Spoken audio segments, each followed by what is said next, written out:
नमस्कार, आदाब।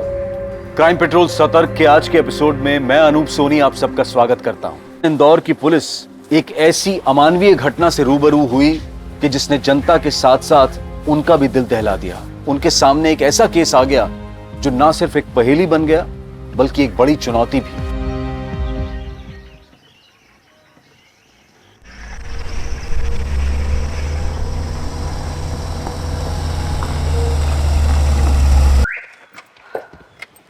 टीना, थोड़ा सामान लेके चलो, मैं अकेला कैसे लाऊंगा? किसी काम के लिए लाए हो मुझे यहाँ?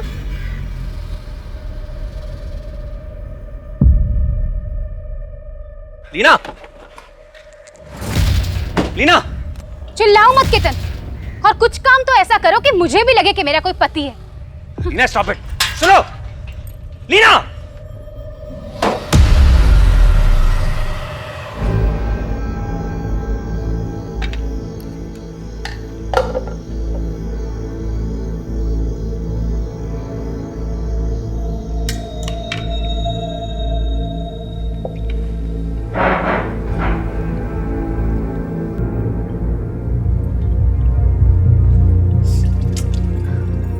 केतन, वॉश बेसिन में से पानी नहीं जा रहा है, लगता है चौक हो गया है। आके देखो ना। तुम्हें दिखाई नहीं दे रहा मैं खाना खा रहा हूँ? तुम्हें ज्यादा परेशानी है तो खुद ठीक कर लो, मेरे पीछे मत पड़ो।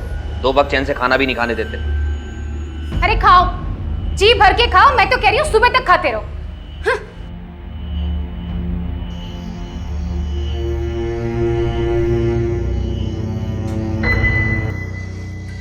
ये कैसी अजीब सी बदबू आ रही है, क्या मुसीबत है? चैन से सो भी नहीं सकते।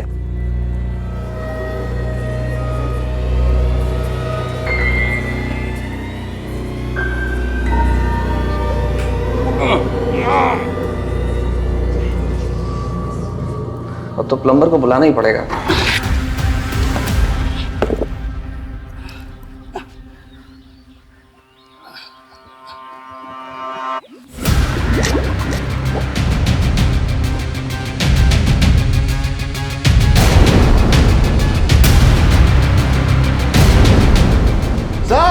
साहब जल्दी है साहब।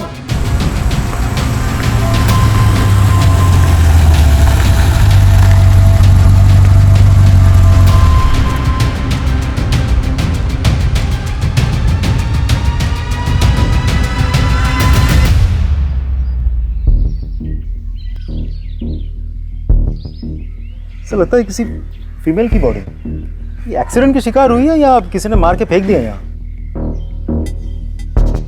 इतनी बुरी तरह से सड़ चुकी है, एज तक समझ में नहीं आ रही सर। विक्टिम की एज और कॉज ऑफ डेथ तो पोस्टमार्टम रिपोर्ट में पता चली जाएगी। श्रीवास्तव, आसपास जितने भी पुलिस स्टेशन है वहाँ की मिसिंग कंप्लेंट चेक कर लेना। आप लोग देखो आसपास कुछ मिलता है क्या।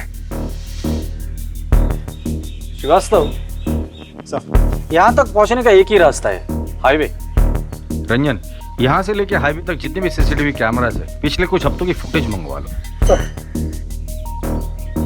आपके इस फार्म हाउस पे आपके सिवा और भी कोई आता जाता है? सर, मैं और मेरे कुछ खास दोस्त, बट बहुत रेयरली। ज्यादातर तो ये फार्म हाउस खाली पड़ा रहता है सर। तो फिर ये औरत यहाँ कैसे पहुंची? तो कौन है ये? ये कौन है? सर, ये मनोहर, यहाँ का केयर टेकर। इस औरत को जानते हो? इसकी लाश यहाँ कैसे आई? केतन जी, आप बात करने से मना कर रखा है। अगर ऐसा ही है तो बता दीजिए हमें। सर, आप हमारा यकीन कीजिए सर, हम कुछ भी नहीं जानते इस बारे में। श्रीवास्तव, लेके चलो इसे। सर, मैंने कुछ भी नहीं किया सर। आप आइए हमारे साथ।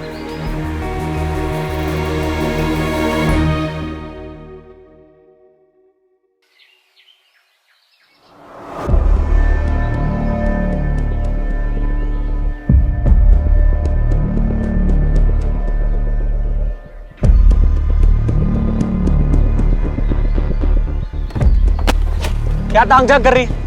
जा अपना काम कर, निकल यहां से।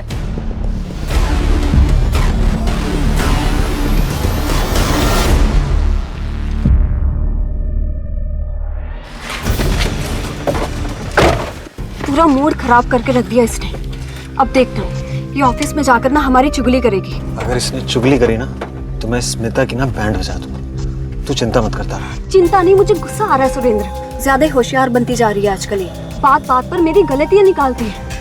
ये तो अखिलेश सर अच्छे हैं, इसकी बात पर भरोसा नहीं करते, वरना अरे तू इसके बारे में ज्यादा मत सोच, मैं इसे देख लूंगा।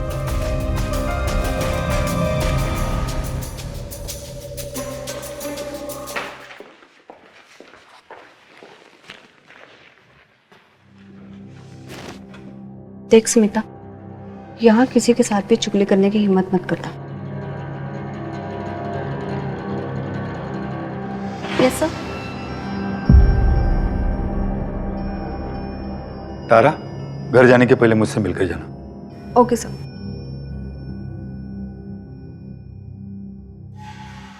सभी देशवासियों को जनता कर्फ्यू का पालन करना है कि जनता कर्फ्यू के दरमियान हेलो। कोई भी नागरिक अच्छा घरों से बाहर न निकले, ठीक है, मैं अभी आती हूँ।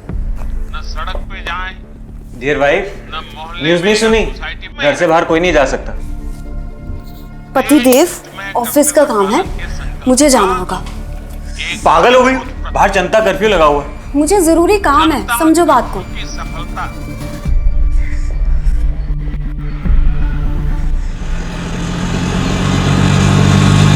ऑटो भैया प्लीज आगे तक लेकर चलेंगे, बहुत जरूरी काम है।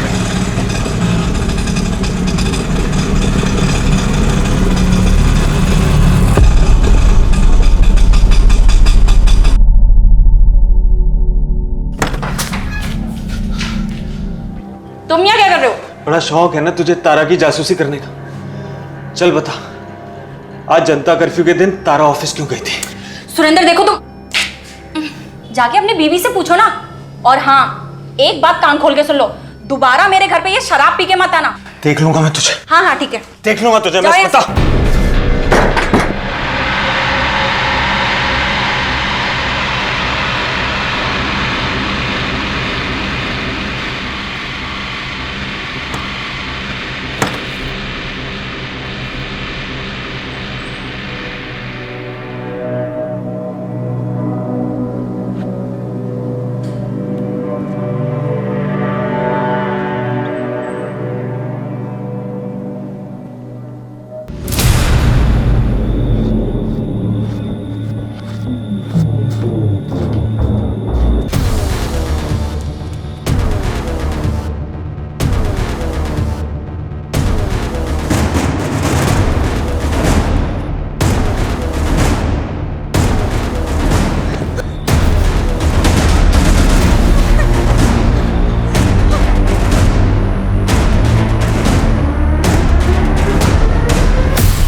क्या यही वो जानवरनुमा इंसान था जो अपने जुनून के कारण उस जिंदगी को खत्म कर रहा था? पुलिस को भी इन्हीं सारे सवालों के जवाब चाहिए थे और इन्हीं जवाबों को ढूंढने की पहली कड़ी के रूप में पुलिस केतन को इंटेरोगेट कर रही थी। मुझे कुछ नहीं पता। लेकिन हमें पता है कि तुझे बहुत कुछ पता है। सर मेरा यकीन करिए सर, मुझे कुछ नहीं पता सर। मुझे यकीन सिर्फ इन दोनों पर है। अगर ये दोनों अपने पर आ जाए ना तो मुर्दों से भी सच उगलवा लेते हैं। तू तो अभी जिंदा है। चल बोल। मुझे एक बात याद आ गई सर। बड़ी जल्दी याद आया तुझे? मेरे फार्म हाउस पे एक कुक भी काम करता था सर, निसार। वो फार्म हाउस पे अपनी बीवी के साथ रहता था। नाम क्या था? उमंग, उसकी पत्नी का नाम। फिर कुछ महीने पहले निसार, मनोहर, छोड़ो। क्या हुआ? क्यों कुत्तों की तरह लड़ रहे हो? साहब ये मेरी बीवी को छेड़ता है। नहीं साहब, झूठ बोल रहा है ये। निसार तुम जाओ यहाँ से, मैं बात करता हूँ। निकलो तुम से, चलो। साहब तेरे को कितनी बार मैंने मना किया उससे मत उलझा कर। सर मैंने कुछ नहीं किया साहब। जा यहाँ से। बहुत नैन मटक्का करती है, आशिकी का भूत सवार है तेरे सिर पे। छोड़ से। क्या पागलपन है ये? साहब देखिए, आपने मनोहर को छोड़ने को कहा, मैंने उसे छोड़ दिया, लेकिन ये मेरी बीवी है, इसे मारूं कूटू कुछ भी करो, आप बीच में मत पड़िए। बस सर, वो दिन है और आज का दिन है।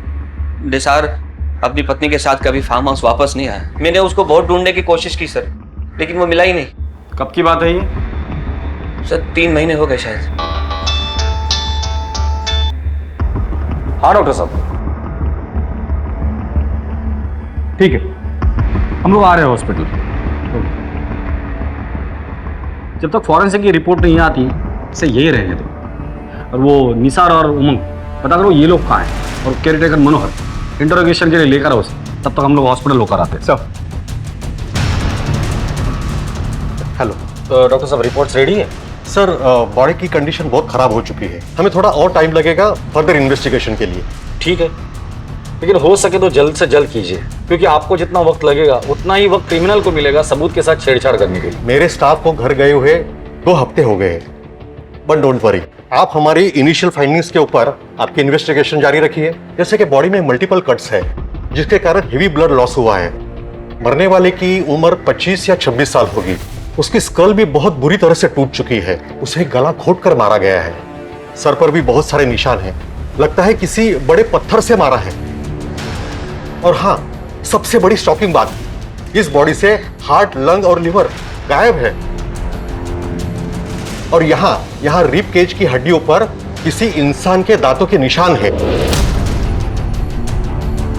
डॉक्टर साहब, क्या बॉडी के चेहरे से जो स्कल है उससे हम उसका चेहरा बना सकते हैं? I will try my level best. Thank you. इंसान के दांतों के निशान?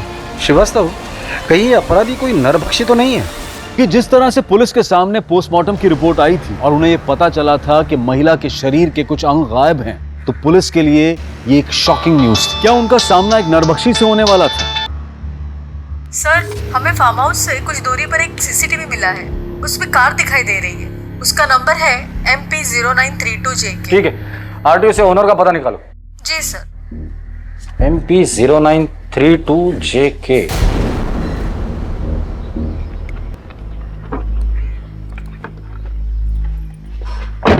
चलो भैया। मैडम, ये टैक्सी कहीं नहीं जाएगी। नहीं जाएगी? नहीं जाएगी तो रोड पे क्यों लगा रखी है? आपने घर क्यों नहीं रखते?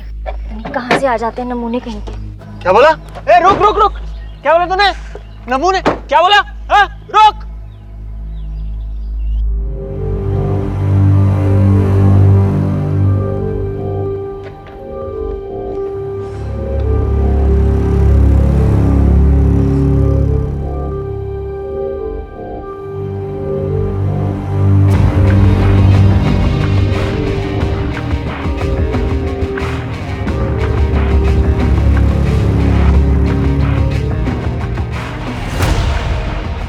Good morning.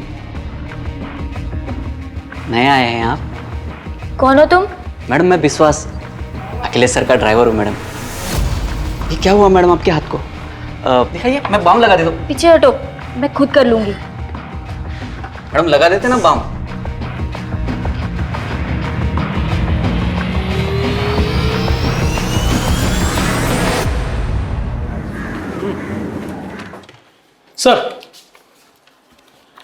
सर ये स्केच आ गया। सर ये हमने विक्टिम का 3/4 फेस बनाने की पूरी कोशिश की है, क्योंकि उसका जो ब्रोन स्ट्रक्चर था उसके हिसाब से इतना ही मैच हो पाया है। ठीक है, जाइए। सर, एक इन्फॉर्मेशन है सर। बोलो। सीसीटीवी फुटेज में हमें जो गाड़ी दिखी थी, उस गाड़ी की डिटेल्स मिल गई है।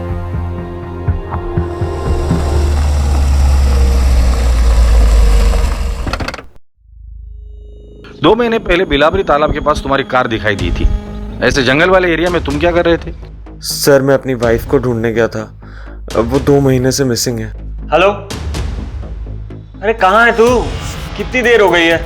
मैं आ रही हूँ सुरेंद्र। मैं ये मुन्ना चिकन के सामने हूँ, मेन रोड पे। अच्छा ठीक है। ये बिलावली तालाब के पास। Hello hello Surendra. Hello sir, फिर उसका फोन कट गया, उसके बाद उसका कॉल आया ही नहीं। फिर मैंने भी कॉल ट्राई किया उसको, तो फोन लगा ही नहीं। फिर थोड़ी देर बाद मैं खुद वहाँ गया, पर वो वहाँ नहीं थी। आज भी मैं वहाँ जाता रहता हूँ। बीवी की फोटो है तुम्हारे पास?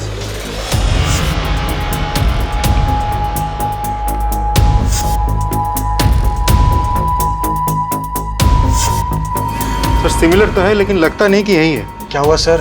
दरअसल उस तालाब के पास हमें एक औरत की लाश मिली है। सर मेरी बीवी तारा सिर्फ गायब हुई है, उसके साथ ऐसा कुछ उल्टा सीधा नहीं हो सकता। तुम इतने यकीन के साथ कैसे कह सकते हो?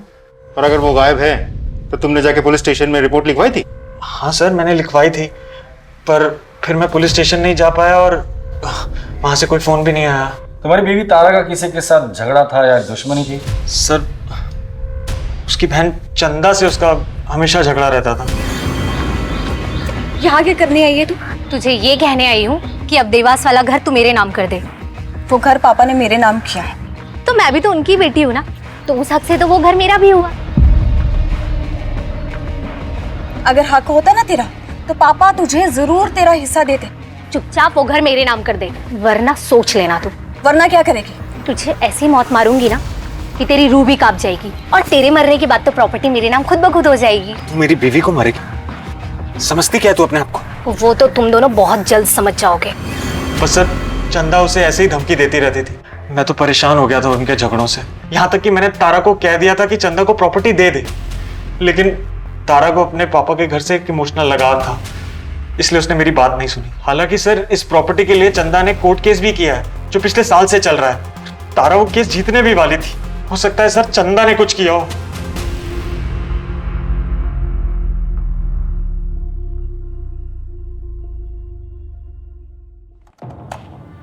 सर, तारा के घर से लेकर ऑफिस तक हमने सारा सीसीटीवी फुटेज निकाल लिया है, लेकिन कुछ खास हाथ नहीं लगा।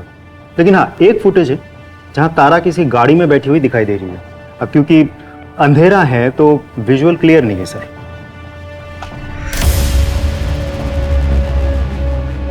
ड्राइवर का चेहरा दिखाई नहीं दे रहा है। Yes sir. ना ही गाड़ी का नंबर। और ठीक 2 घंटे बाद सुरेंद्र वापस उसी लोकेशन पे। मतलब देखा जाए तो सुरेंद्र ने हमें जो भी स्टेटमेंट दिया था फुटेज के साथ हूबहू मैच हो रहा है सर। करेक्ट। सुरेंद्र ने हमें बताया था कि उसे चंदा पर शक है, तो क्या ऐसा तो नहीं कि इस गाड़ी में चंदा बैठी हो? नहीं सर, अगर चंदा होती तो तारा उसी गाड़ी में जाके नहीं बैठती। दोनों में बहुत बड़ा झगड़ा हुआ था। तो फिर कौन हो सकता है? क्योंकि तारा अपनी मर्जी से उस गाड़ी में बैठी है, इसका मतलब गाड़ी के अंदर जो कोई भी था तारा उसे अच्छे से जानती थी। कौन हो सकता सर? केतन हो भी सकता है, पर तारा और केतन के बीच कोई कनेक्शन हो, ऐसी कोई भी बात हमारे सामने अभी तक नहीं आई। श्रीवास्तव, एक काम करो, ऐसी गाड़ियां किस किस के पास है ये पता करो, और वो चंदा उसे पूछताछ के लिए बुलाकर लेकर आओ। सब मनोहर को ले आया था, गांव में छिपा हुआ था।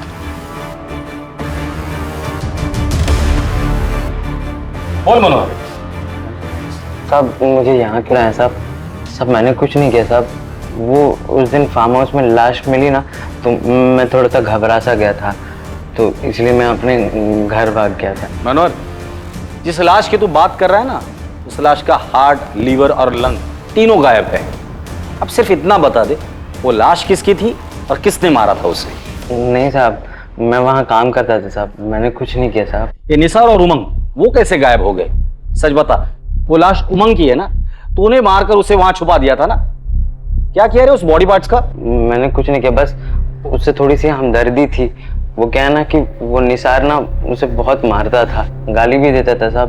बस उमंग ना उन सारी बातों से ना परेशान रहती थी, तो वो बस अपना मन हल्का करने के लिए वो सारी बातें मुझे बताती थी।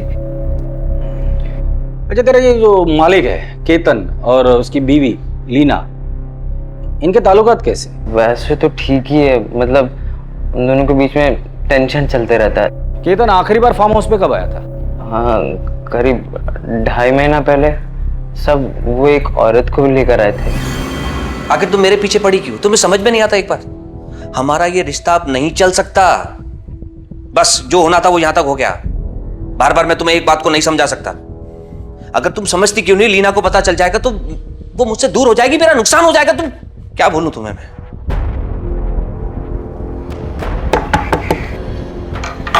साबिर, जाओ जाओ। सब लीना मैडम के साथ वही औरत आई थी जो केतन सेठ के साथ आई थी। केतन, बहुत सच छुपा के रखा है तूने हमसे। चल अब ये बता, 2.5 महीने पहले तेरे साथ जो औरत यहाँ आई थी, कौन थी वो? सर, वो मेरी फ्रेंड रीमा थी सर। मेरा फार्म हाउस खरीदना चाहती थी, इसलिए मेरे साथ थी। और अब वो कहाँ है? पता नहीं सर, हमारी डील होने वाली थी, फिर बात बनी नहीं। एक्चुअली काफी टाइम से मैं अपनी फ्रेंड रीमा साहनी के टच में नहीं हूँ सर। सुना है किसी स्कॉलरशिप के बाद वो कोई यूनिवर्सिटी चली गई है, मगर हाँ, कुछ महीनों पहले तक वो हमारे फार्म हाउस के प्लांट में बहुत इंटरेस्टेड थी। कोई बोटेनिकल रिसर्च कर रही थी शायद। आई एम श्योर केतन ने कुछ किया होगा। इस श्योरिटी की वजह? रीमा मिली तो मुझे इग्नोर करने लगा था, और आई एम श्योर कोई और मिली होगी, इसीलिए उसे रास्ते से हटा दिया। ये सब ब्लडी कैसेनोवा 2.5 महीने पहले रीमा को लेकर आया था सर वो यहाँ। आप अपने पति पर नजर रखती थी? रखनी पड़ती है सर। और उस नजर का नाम मनोहर था? जी नहीं, मैंने एक प्राइवेट डिटेक्टिव हायर किया था, उसी ने मुझे ये सब कुछ बताया। वैसे आपकी पूछताछ पूरी हो गई हो तो क्या मैं जा सकती हूँ? जा सकती है, लेकिन हमारे परमिशन के बगैर शहर छोड़कर मत जाइए। जरूरत पड़ेगी तो दोबारा बुला लूंगा। सर, केतन और लीना दोनों के पास ही रीमा को हटाने का मोटिव था। मुझे तो लगता है इन दोनों में से किसी ने रीमा को मारा होगा। इन श्रीवास्तव, 3 औरतें गायब हुई है, उमंग, रीमा और तारा, और लाश हमें सिर्फ एक औरत की मिली और मुझे लगता है वो शायद तारा की है। तो क्या सर उन दोनों का भी खून हुआ है और उसमें भी यही 2 इन्वॉल्व है? लेकिन सर मोटिव क्या हो सकता है? पता नहीं सर, सब कुछ बहुत उलझ सा गया है। श्रीवास्तव, यही उलझन तो हमें सुलझानी है। हमें बस उस एक सिरे की तलाश है जो हमें कातिल तक लेकर जाएगा, और वही सिरा हमें दिखाई नहीं दे रहा है। उस चंदा को बुला कर लाओ। साहब, मेरी बहन तारा तो मिसिंग थी, फिर उसकी लाश। जता तो ऐसे रही हो जैसे बहन गायब होने का बहुत बड़ा दुख हुआ है तुम्हें। हाँ साहब, इसीलिए तो मैंने उसकी मिसिंग कंप्लेंट कराई थी, ना कि उसके पति सुरेंद्र ने। मिसिंग कंप्लेंट तुमने लिखवाई थी? हाँ सर, ये देखिए मेरे पास उसकी कॉपी भी है। इसमें नाम तो तारा सेंगल का है। हाँ साहब, ये उसका शादी से पहले का नाम है। तारा और तुम्हारे बीच प्रॉपर्टी को लेकर झगड़ा चल रहा था, कोर्ट केस भी चल रहा था। लेकिन वो तो मैंने वापस ले लिया था आज से 1.5 साल पहले ही। ये देखिए मेरे पास पेपर भी है। कोर्ट केस वापस लेने के पीछे कोई खास वजह? साहब, वजह बस इतनी थी कि कुछ भी हो, सारी प्रॉपर्टी तारा के बेटे अक्षय के नाम ही होनी थी, और अक्षय मेरे लिए मेरे बेटे जैसा ही है। मतलब ये कि मैं कभी मां नहीं बन सकती, और अक्षय ही मेरे लिए मेरा सब कुछ है। ये तारा और सुरेंद्र के बीच रिश्ता कैसा था? वैसे तो वो दिल का बहुत अच्छा है, लेकिन अगर उसकी सटक जाए ना तो वो शैतानों का भी बाप बन जाता है साहब। हे भगवान, ये इंसान है या शैतान? कैसे जानवरों की तरह काटा है तुझे।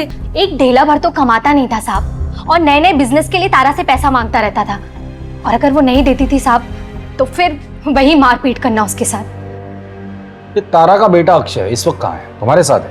नहीं साहब, वो बोर्डिंग स्कूल में है। तारा से आखिरी बार कब मिली थी तुम? उसके गायब होने से कुछ दिन पहले मिले थे हम लोग, लेकिन जब मैंने सुरेंद्र से इस बारे में पूछा तो उसने कोई जवाब नहीं दिया। ये सुरेंद्र और तारा का रिश्ता कैसा था?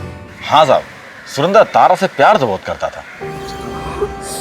चल रहे इंद्र, बहुत दर्द हो रहा है मुझे। अरे कुछ नहीं होता, जरा सी चोट है। अरे मजनू, कहाँ चल दिए भाई? अपनी लैला का इलाज करवाने। तू क्यों खून जला रहा है बे? सुरेंद्र ने तारा के गायब होने के बारे में कुछ बताया था? हाँ साहब, सुरेंद्र कह रहा था कि उसने तारा को खोजने की बहुत कोशिश की, लेकिन वो मिली नहीं। उसके चक्कर में सर दिन रात दारू पीने लग गया। सर कुछ दिन पहले ना आया था मेरे पास ही, और कह रहा था कि 10 दिन की छुट्टी पे जा रहा है, और हंसने लगा। वो सर ऐसी बात बोली कि मेरे को भी हंसी आ गई। उसने ऐसा भी क्या बोला था?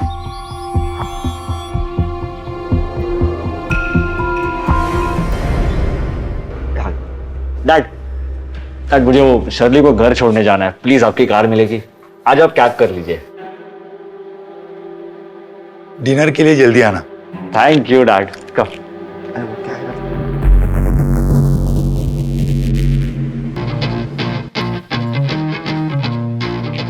मीना, थोड़ा वॉल्यूम तो कम करो। नहीं होगा बंद, इसको सुनने से शांति मिलती। शांति खामोशी में मिलती। नहीं होगा बंद, और आपको जहां शांति मिलती है ना, आप वहां जाइए। और तुम जहानुम में जाओ, देखता हूं मुझे कहाँ शांति मिलती है।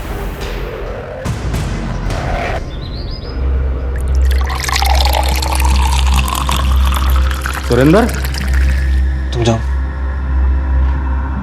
सर, आप यहाँ कुछ काम था? हाँ, तुम्हारी बीवी गायब होने के बाद तुम बहुत गम में थे ना, तो सोचा मिलकर थोड़ा गम बांट लेते हैं तुम्हारा। श्रीवास्तव, देखो बेचारा कितने गम में है। बीवी को जाकर 1 महीना नहीं हुआ और तुमने दूसरी शादी भी कर ली। सर वो मैं अकेला नहीं रह सकता। नाम क्या है इसका? तारा। तारा? सर वो तारा की याद में मैंने इसका नाम तारा ही रख दिया। आपकी बीवी तारा कहाँ काम करती है? सर वो अखिलेश सीए के यहाँ काम करते थे। क्या? तारा की लाश मिली? So sad. Mister Akhilesh, Tara आपकी एम्प्लॉय थी, उसके गायब होने के बाद आपने पूछताछ नहीं की? सर, मैंने उसके मिसिंग होने के बाद में कुछ सीनियर पुलिस ऑफिसर से बात की थी, लेकिन कुछ पता नहीं चला। और लॉकडाउन के चलते मैं भी हेल्पलेस था। और अब जाके जब ऑफिस खुला तो... अखिलेश जी, तारा के बारे में आपकी क्या राय है? आई मीन, थी वो कैसी थी, बिहेवियर कैसा था, वो काम कैसा करती थी? नहीं, काम में तो एकदम परफेक्ट थी और अच्छी इंसान भी थी। और आप? जी, आपका और तारा का रिश्ता कैसा था? सर, वो जैसा एक बॉस और एम्प्लॉय का होता है, बस। जिस दिन तारा गायब हुई थी आपने उसे फोन किया था, वो घर पर थी और वो घर से ऑफिस के लिए गई थी, क्यों? सर, उस दिन मेरी गाड़ी सर्विसिंग के लिए गई थी और मुझे एक ऑफिस से फाइल अर्जेंटली चाहिए थी, तो मैंने उसे कहा कि ऑफिस से फाइल लेकर मेरे घर आ जाना, मगर वो आई नहीं। मैंने कांटेक्ट करने की भी कोशिश की, मगर कुछ हुआ नहीं। ठीक है, फिलहाल के लिए आप जा सकते हैं, जरूरत पड़ेगी तो दोबारा बुला लूंगा। जी सर, थैंक यू।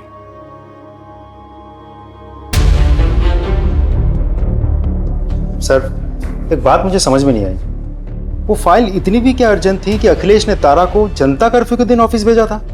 हाँ सर, जब वो ऑफिस से काम खत्म करके घर जा चुका था, फिर उसे अचानक से फाइल की याद क्यों आई? बात किसी फाइल की है ही नहीं। इस अखिलेश ने हमें आधी कहानी बताई है, बात कुछ और ही है। Extra marital affair sir? हो सकता है। हाँ, लेकिन इंसान के दांतों के निशान भी तो हमें बॉडी पे मिले थे, उसका क्या? और एक्स्ट्रा मैरिटल अफेयर के साथ नरबख्शी का क्या कनेक्शन हो सकता है? बहुत स्ट्रेंज केस है सर। अखिलेश के ऑफिस और घर के आसपास उसके बारे में पूछताछ करो और उसका वो ड्राइवर उठाकर लेकर आओ उसे। वो जरूर कुछ ना कुछ तो जानता होगा जिससे हमें इस केस की लीड मिल जाएगी।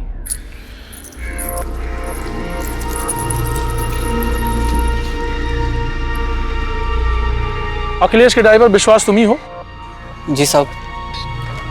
सर, विश्वास।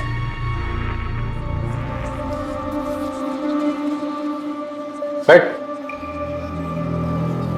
तारा को जानता है? जानता हूं ना साहब, हाल ही में अपन उसके बस्ती में रहने के लिए गए साहब। हालांकि ये बात किसी को मालूम नहीं है, अखिलेश साहब को नहीं मालूम है। क्या हुआ साहब? हुआ तो बहुत कुछ है, फिलहाल तो इतना बता दे, अखिलेश और तारा के बीच रिश्ता कैसा था? सिर्फ मालिक और नौकर थे या और कुछ? सर, कई बार लगता तो था उन दोनों में कुछ चक्कर है। अखिलेश साहब की पत्नी मीना मैडम को भी उन पर शक था, कई बार सवाल भी पूछती थी। तुम्हारी हिम्मत कैसे हुई मुझे मेरे पति के केबिन में जाने देने से रोकने की?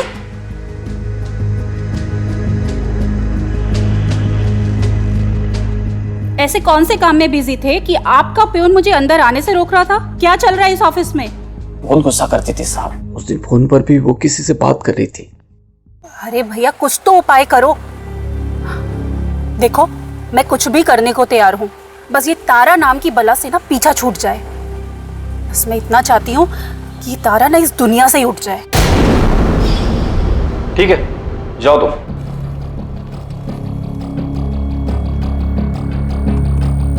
सर, कहीं ऐसा तो नहीं कि मीना ने अपने पति को वापस पाने के लिए तारा का खून करवाया और बाद में ये नरभक्षी वाला एंगल डाल दिया ताकि हम सब कंफ्यूज हो जाए? हो सकता है, क्योंकि कोई भी औरत अपने पति को दूसरे के साथ देख ले तो जलन तो होगी, और बदले की आग में वो किसी भी हद तक जा सकती है। तुम चंदा और तारा के केस डिटेल्स निकालो, मुझे लगता है हमें मीना से भी बात करनी होगी।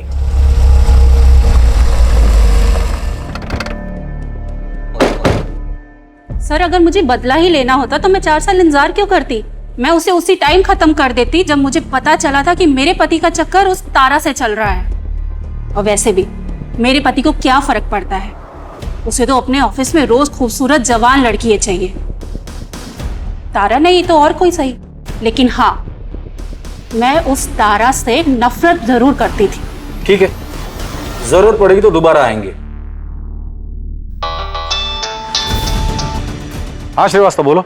सर, केस के बारे में चंदा ने झूठ बोला है। वो केस अभी भी ओपन है और कोर्ट में चल भी रहा है। और सबसे इंटरेस्टिंग इन्फॉर्मेशन तो यह है कि इन दिनों चंदा जिसके साथ रह रही है वो कोई और नहीं बल्कि विश्वास है, अखिलेश का ड्राइवर। उठाकर लेकर आओ दोनों को।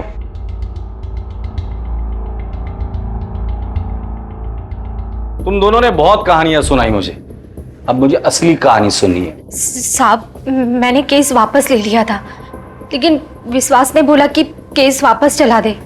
इसने मुझे मजबूर किया, इसलिए मैंने वापस चला दिया। ये बोला कि प्रॉपर्टी तुझे नहीं चाहिए तो मैं रख लूंगा। मैं इससे प्यार करती हूँ साहब, इसलिए मना नहीं कर सकी। पर साहब सच में तारा को मैंने नहीं मारा साहब। सब तारा को मारना ही होता तो सर मैं चंदा को केस चलाने के लिए क्यों कहता सर?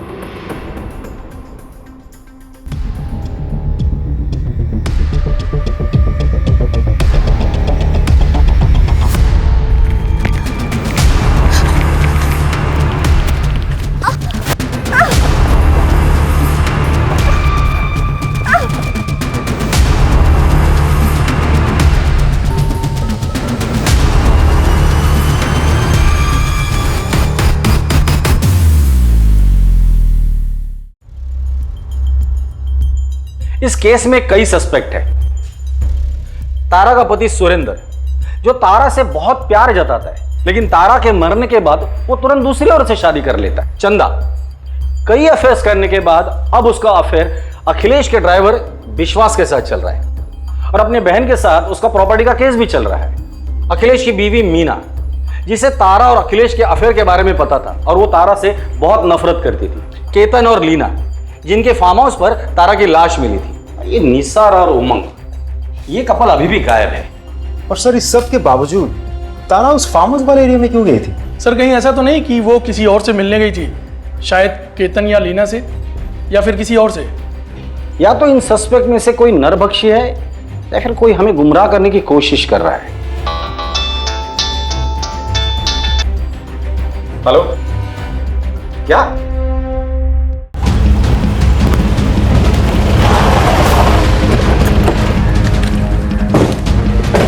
फोन आपने किया था? हाँ सर। बॉडी कहाँ दिखाइए?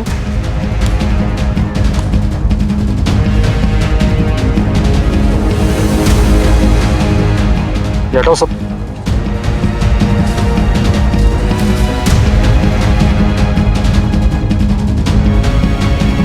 सर इसका चेहरा तो पहचान में ही नहीं आ रहा है।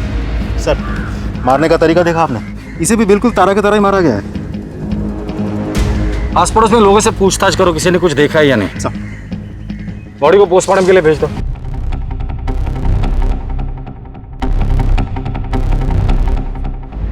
सर ये मर्डर भी तारा मर्डर केस की तरह ही है, लेकिन इस केस में हमें रिस्ट पर मार्क्स मिले हैं। इसका मतलब कातिल ने उसे बहुत जोर से पकड़ा होगा। हाँ, लेकिन कोई फिंगरप्रिंट्स नहीं मिले। इसका मतलब कातिल ने हैंड ग्लोव्स पहने होंगे। और हैरत की बात यह है कि इन दोनों केसेस में, दोनों बॉडीज में हमें एक चीज कॉमन मिली है, और वो है ओमेगा 3। ओमेगा 3 तो स्टेरॉइड है जो अक्सर जिम जाने वाले लोग लेते हैं। इसका मतलब कातिल जो भी है वो जिम फ्रीक आदमी। उसे ड्रग्स और स्टेरॉइड की भी आदत है। वो अपनी बॉडी बनाने के लिए बहुत सारे अननेचुरल सप्लीमेंट्स और स्टेरॉइड के यूज करता होगा।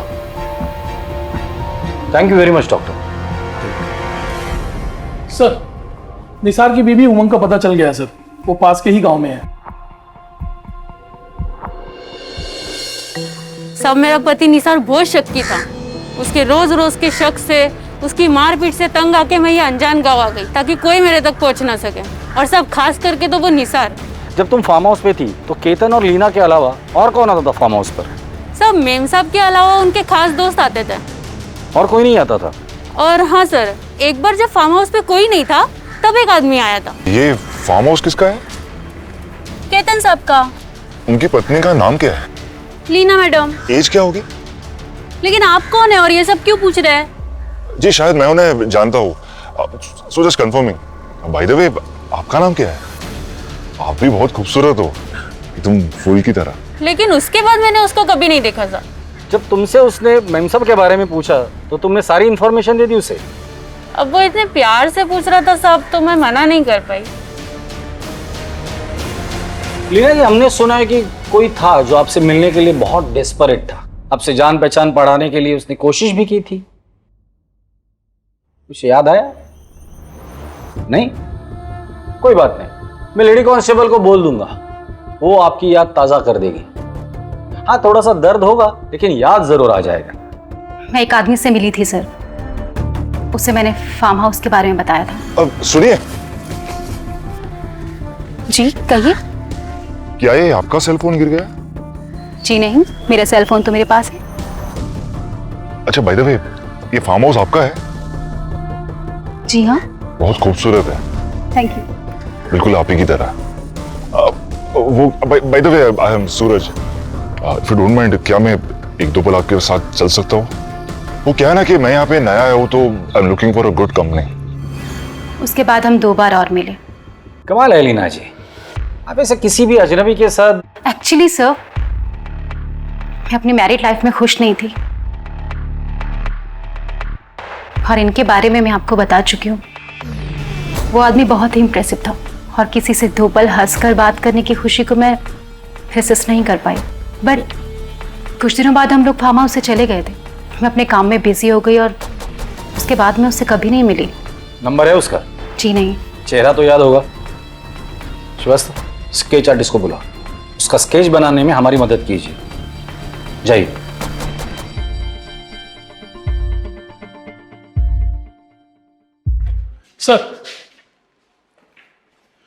सर ये रमन है, वो जंगल वाली लाश के क्राइम स्पॉट के पास इसने किसी को देखा है। साहब उस जंगल के रास्ते पर मैंने एक अमीर आदमी को देखा था साहब, बड़ा अजीब लगा मुझे, क्योंकि वहाँ तो अक्सर मजदूर आते जाते थे। अब ऐसे रास्ते पर वो आदमी अपनी महंगी कार लाया और चला गया, कुछ समझ में नहीं आया सब। स्केच बनवा सकते हो उसका?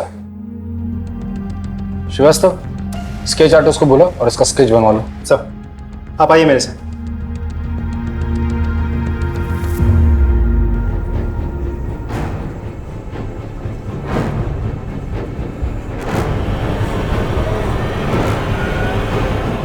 तीनों स्केच तो एक ही आदमी के हैं। ये तो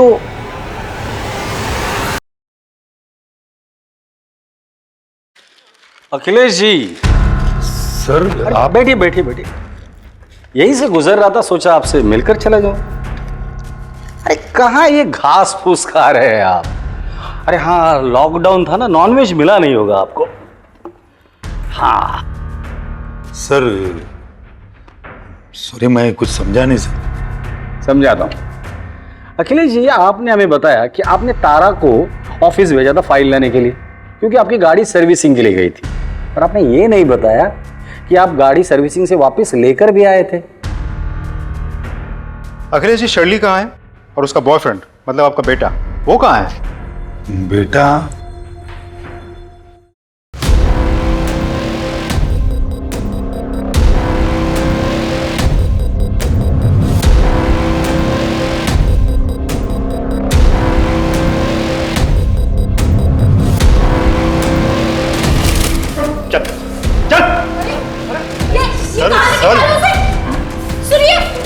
आप नहीं चलेंगे? चलो। सॉरी साहब, मैं अपने बेटे को बचाने की कोशिश कर रहा था। ऐसे बेटे को बचाने से अच्छा ये होता कि इसे हमारे पास लेकर आते। ऐसे हैवान को बचाकर तुमने भी बहुत बड़ा जुर्म किया है। साहब मैं शर्मिंदा हूँ। आपके शर्मिंदा होने से उन लोगों की जान वापस नहीं आएगी जिसे आपका बेटा खा चुका है। अब मुंह खोलकर बताइए। बताता हूँ साहब, ये बात सच है कि मैंने उस दिन मेरी कार सर्विसिंग को दी थी और वापस मंगा ली थी। उस दिन विक्रांत मेरी कार ले गया था, ये बात मैंने आपसे छुपाई थी। मगर जब विक्रांत रात को देरी से घर आया और तारा भी फाइल लेकर नहीं आई, तब मुझे लगा कुछ तो गलत है। अखिलेश जी, जो इसने किया है ना, उसे गलती नहीं कहते, हैवानियत कहते हैं। अब तू मुंह खोलेगा? मुझे जिम और बॉडी बिल्डिंग का शौक है, और जल्द से जल्द बॉडी बनाने के चक्कर में मैं ड्रग्स और स्टेरॉइड्स के इंजेक्शंस लेने लगा। फिर मुझे इस नशे की आदत पड़ गई सर। प्रोटीन्स के चाहत में मैं कुछ भी खाने लगा, हर तरह का मांस। मुझे किसी ने कहा कि इंसान के मांस पे सबसे ज्यादा ताकत होती है, इसलिए ये सब ढूंढने के लिए मैं बाहर जाने लगा, लेकिन मुझे कुछ नहीं मिला। लेकिन उस दिन मुझे तारा मिली।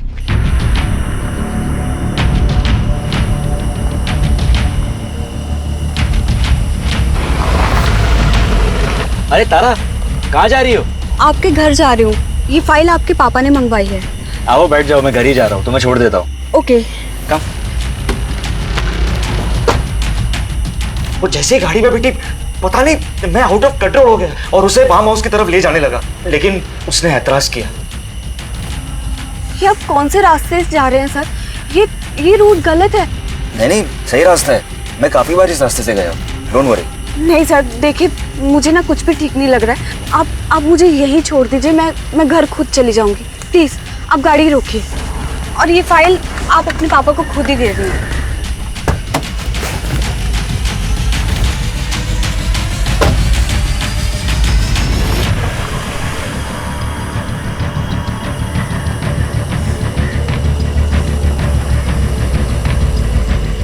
हेलो सुरेंद्र, हाँ मैं आ रही हूँ सुरेंद्र। मैं ये मुन्ना चिकन के सामने हूँ, मेन रोड पे, ये बिलावली तालाब के पास। तुम्हें मेरे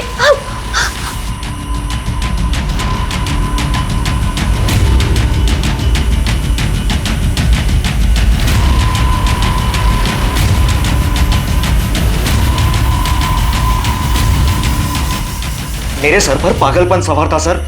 मुझे कुछ भी करके प्रोटीन्स चाहिए था। ड्रग्स और इंजेक्शंस की नामौजूदगी में मैं कुछ सोच नहीं पा रहा था, इसलिए मैंने तारा को मारकर उसके शरीर के अंगों को खाया।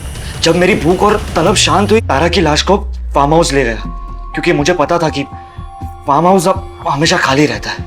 जब विक्रांत घर पे आया तो मैंने कार में खून देखा। मेरी कार को फिर से वो सर्विसिंग के लिए डाला और वापस भी ले आया। मगर जब मुझे पता चला कि शेरली गायब हुई है, मुझे याद आया कि विक्रांत ने मुझे कहा है कि वो पुनः अपने काम से गई है। मुझे पक्का यकीन था कि विक्रांत ने उसके साथ कुछ न कुछ किया है। मैं उससे प्यार करता था सर, पर उस दिन मुझे उसके शरीर में अपनी गर्लफ्रेंड की नहीं, इंसान के मांस की खुशबू आ रही थी। विक्रांत, ये कैसे गाड़ी चला रहे थे तुम? तुम ठीक तो हो रहा? विक्रांत, ये क्या कर रहे हो तुम? विक्रांत, तुम्हें क्या हो गया है? विक्रांत, ये ग्लव्स क्यों पहन रहे हो तुम? कुछ बोलो तो सही, ये क्या कर रहे हो तुम? विक्रांत, विक्रांत छोड़ो मुझे।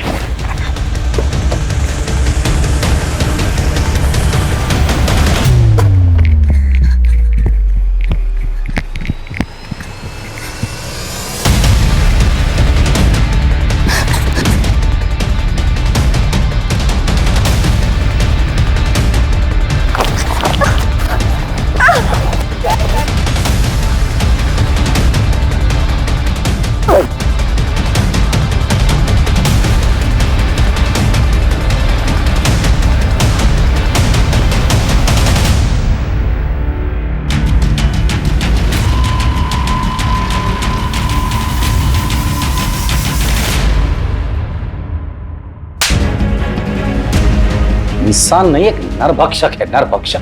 जानवर से भी बदतर। पता है, जब जानवर कोई भी नरभक्षक बनता है तो उसके साथ क्या करते हैं? गोली मारते हैं उसे। तुम्हें जानवर कहना जानवरों का अपमान होगा। इंसानों का मांस खाकर ताकतवर बनना इंसानियत का मजाक उड़ाना है। मैं पूरी कोशिश करूंगा कि तुम्हें जल्द से जल्द फांसी हो जाए, और अखिलेश तुम्हें भी, क्योंकि एक हैवान को बचाने की तुमने पूरी की पूरी कोशिश की है।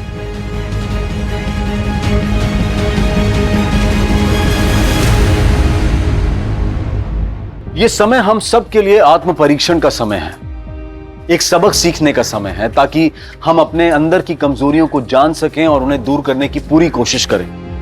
और खासकर हमें अपने मानसिक स्वास्थ्य का ध्यान रखना है। अगर अखिलेश ने वक्त रहते अपने बेटे को सही राह दिखाई होती और मेडिकल हेल्प ली होती तो उसे इस तरह से शर्मसार नहीं होना पड़ता। अगर विक्रांत ने अपने जुनून में स्टेरॉइड्स और इंजेक्शंस का इस्तेमाल नहीं किया होता तो वो कभी नरभक्षी नहीं बनता। और सबसे बड़ी बात, अगर सुरेंद्र तारा से लड़ने और रूठने के बजाय घटना वाले दिन उसके साथ चला जाता तो क्या तारा की दर्दनाक मौत टल नहीं जाती? अगर जुनून को सही राह मिल जाए तो पर्वत लांघे जा सकते हैं, समंदर को चीरा जा सकता है। लेकिन अगर जुनून भटक जाए तो क्या हश्र होता है वो आपके सामने है। ध्यान रखें कि कहीं आपका कोई अपना इस तरह के जुनून का शिकार ना हो रहा हो। उनके साथ समय बिताएं, उनसे बात करें, उनकी मदद करें, ताकि फिर से इंसानियत शर्मसार ना हो। मैं अनूप सोनी आपसे विदा लेता हूं। फिर मुलाकात होगी क्राइम पेट्रोल सतर्क में एक और नए केस के साथ। तब तक अपना और अपने परिवार का ख्याल रखें, सतर्क रहें, सुरक्षित रहें और देखते रहें क्राइम पेट्रोल सतर्क। जय हिंद।